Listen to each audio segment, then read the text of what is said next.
Well, mga kabegs. Nandito tayo ngayon sa Kangkungan. At kasama natin si Bebang. Ayan.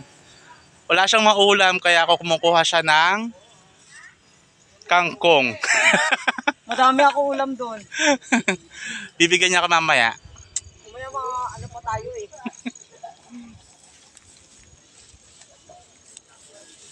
Ayan.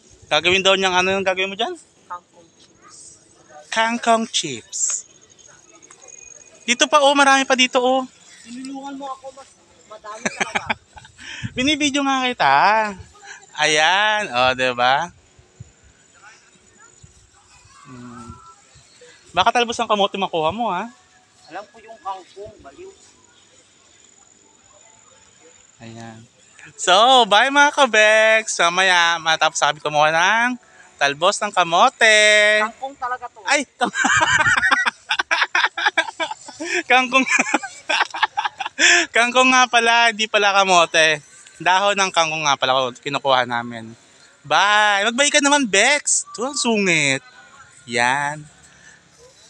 Please don't forget to like, follow, and share. Happy Sunday!